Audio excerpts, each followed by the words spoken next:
di channel YouTube aku.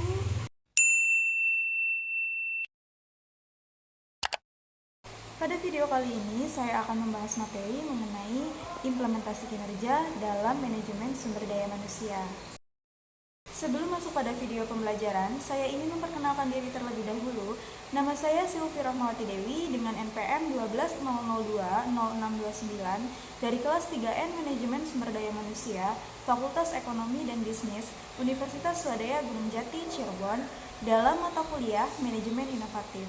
Tonton dan simak video ini sampai habis ya. Let's go! Definisi kinerja menurut beberapa ahli. Di sini saya mengambil 3 ahli yang mendefinisikan mengenai kinerja. Yang pertama adalah Rowe dan Biar pada tahun 1981. Beliau mengatakan kinerja adalah sebuah pencapaian hasil.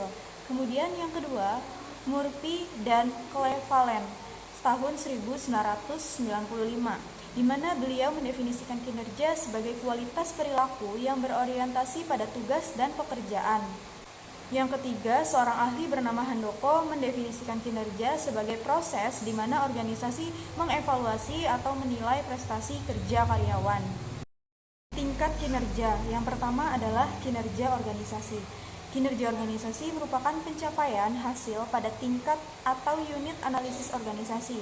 Kinerja pada tingkat organisasi ini terkait dengan tujuan organisasi, rancangan organisasi, dan manajemen organisasi.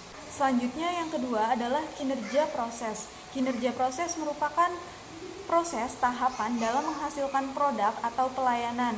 Hal ini dipengaruhi dengan tujuan proses, rancangan proses, dan manajemen proses. Kemudian yang ketiga adalah kinerja individu atau pekerjaan, di mana pencapaian atau efektivitas pada tingkat pegawai atau pekerjaan dipengaruhi tujuan pekerjaan, rancangan pekerjaan, dan manajemen pekerjaan, serta karakteristik individu. Konsep kinerja dalam organisasi.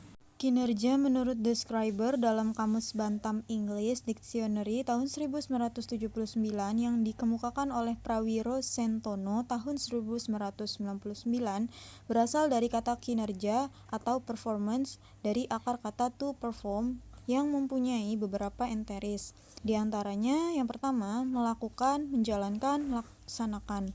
Kemudian yang kedua memenuhi, menjalankan kewajiban suatu nazar. Yang ketiga, menjalankan karakter dalam suatu permainan. Yang keempat, menggambarkan dengan suara atau alat musik. Yang kelima, melaksanakan atau menyempurnakan suatu tanggung jawab. Yang keenam, melakukan suatu kegiatan dalam permainan. Yang ketujuh, memainkan pertunjukan musik. Dan yang kedelapan, melakukan sesuatu yang diharapkan oleh seseorang. Unsur yang terdapat dalam kinerja. Yang pertama, hasil-hasil fungsi pekerjaan. Dalam hal ini berkaitan dengan hasil kerja yang dicapai oleh seorang tenaga kerja dalam melaksanakan tugas dan pekerjaan yang diberikan. Umumnya, kerja seorang tenaga kerja dipengaruhi oleh kecakapan, keterampilan, pengalaman, dan kesungguhan tenaga kerja yang bersangkutan. Yang kedua, faktor-faktor yang berpengaruh terhadap prestasi kerja pegawai. Faktor yang berpengaruh terhadap prestasi kerja karyawan diantaranya motivasi, kepuasan kerja, tingkat stres, kondisi fisik pekerjaan, sistem kompensasi, dan desain pekerjaan. Yang ketiga, pencapaian tujuan organisasi. Yang keempat, periode waktu tertentu.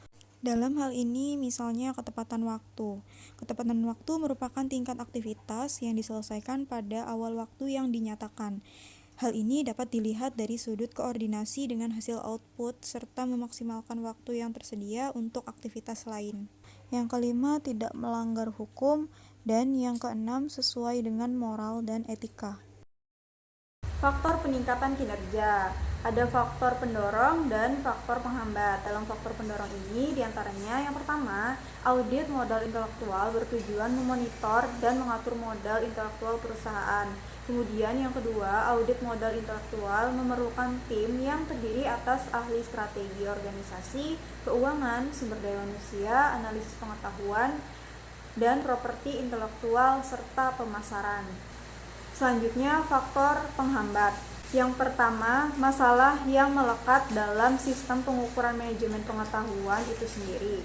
Kemudian yang kedua, sulit mengidentifikasi hubungan langsung antara inisiatif manajemen pengetahuan dengan performansi perusahaan.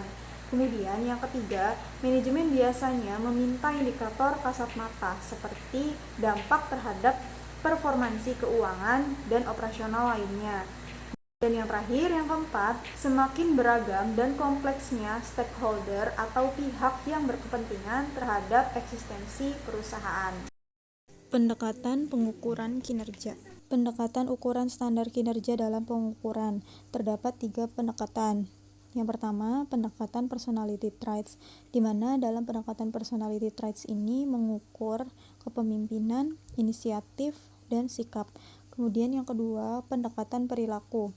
Dalam pendekatan ini yang diukur adalah umpan balik dan kemampuan presentasi respon terhadap komplain pelanggan. Kemudian yang ketiga, pendekatan hasil. Dalam pendekatan hasil ini yang diukur adalah kemampuan produksi menyelesaikan produk sesuai jadwal dan peningkatan produksi atau jualan. Aspek pengukuran kinerja. Terdapat 6 aspek yang dilakukan untuk pengukuran kinerja. Yang pertama adalah aspek produktivitas, kemudian yang kedua kualitas, yang ketiga ketepatan waktu, yang keempat putaran waktu, yang kelima penggunaan sumber daya, dan yang keenam adalah biaya. Jenis ukuran kinerja. Terdapat 4 jenis ukuran kinerja. Yang pertama ukuran uang, di mana ukuran uang ini dapat berupa pendapatan, pengeluaran, dan pengembalian. Kemudian yang kedua ukuran upaya atau dampak. Dalam hal ini meliputi capaian sasaran, penyelesaian proyek, tingkat pelayanan, dan kemampuan mempengaruhi. Yang ketiga, ukuran reaksi. Dalam hal ini meliputi penilaian rekan kerja, pelanggan, dan pemegang pekerjaan lainnya. Yang keempat, ukuran waktu, di mana dalam hal ini meliputi pelaksanaan kerja dibandingkan jadwal, batas akhir, kecepatan respon, dan jumlah sasaran. Indikator untuk mengukur kinerja organisasi. Yang pertama, produktivitas. Produktivitas adalah ukuran efisiensi produktif antara pembanding hasil keluaran dan masukan. Yang kedua adalah kualitas pelayanan. Dalam hal ini dapat diartikan sebagai fokus untuk memenuhi kebutuhan dan persyaratan serta ketepatan waktu untuk memenuhi harapan pelanggan. Kualitas pelayanan bisa berlaku untuk semua jenis layanan yang disediakan oleh perusahaan saat klien berada di perusahaan.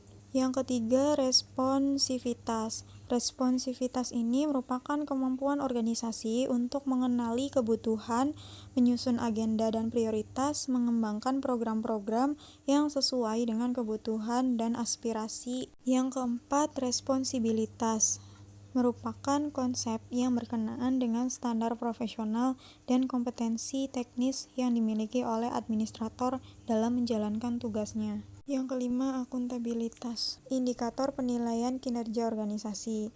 Yang pertama, efisiensi, yang kedua, efektivitas, yang ketiga, keadilan, dan yang keempat, daya tanggap.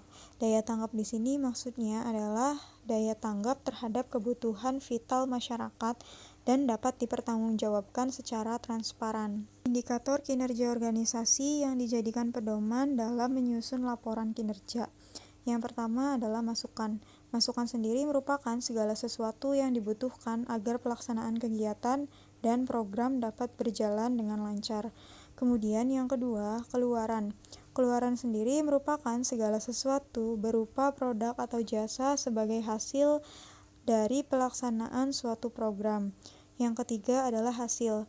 Hasil merupakan segala sesuatu yang mencerminkan berfungsinya keluaran kegiatan jangka menengah. Kemudian yang keempat, manfaat. Manfaat merupakan kegunaan suatu keluaran yang dirasakan langsung oleh masyarakat. Yang kelima, dampak. Dampak sendiri merupakan ukuran dari tingkat pengaruh ekonomi, lingkungan, dan lainnya yang dapat dicapai dari hasil kinerja. Intelijensi kapital dan parameter kinerja.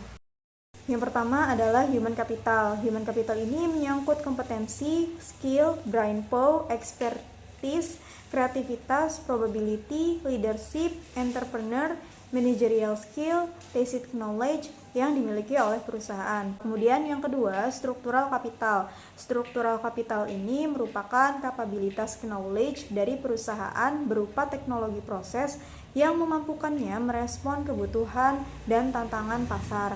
Kemudian yang ketiga, customer capital yang terdiri dari relasi, feedback, input terhadap produk atau layanan, suggest, dan tacit knowledge dari pelanggan. Dari ketiga jenis kapital tersebut akan membentuk tiga lingkaran yang saling mengait dan disatukan oleh segitiga value creation. Gambar lebih jelasnya bisa teman-teman lihat di slide PPT.